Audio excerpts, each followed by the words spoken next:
So there are three reasons why I don't recommend that African Americans move to Africa to seek out employment. The first being that the unemployment rate throughout most of Africa, if not all, is very high. And unless you have a skill set that other Africans don't have or don't exist in that particular country, I don't recommend that you go on the job market and potentially take jobs from other Africans. Secondly, even if you get a job here working with an African company, you will not be compensated at the rate in which you are accustomed. This is easier to swing if you're a single person because you can make adjustments. The cost of living is much lower. However, if you're moving here with a spouse, with children, and you're asking them to also make this adjustments in standard of living, that's a lot harder to swing. That's a lot harder to justify.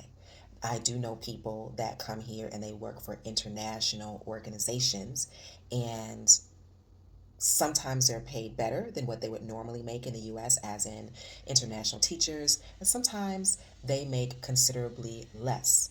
But again, working for an international organization, not the same as working for an African based organization. And lastly, and I think most importantly, is that you're moving here to get out of the matrix, right?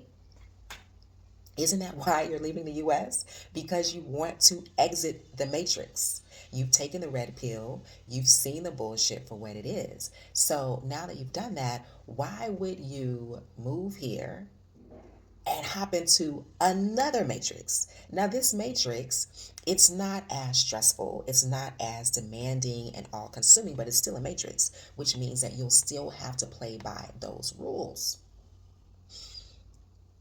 And you don't want to do that. You want to free yourself. So, for people who often ask me, well, what kind of opportunities are available? Should I start looking for a job now?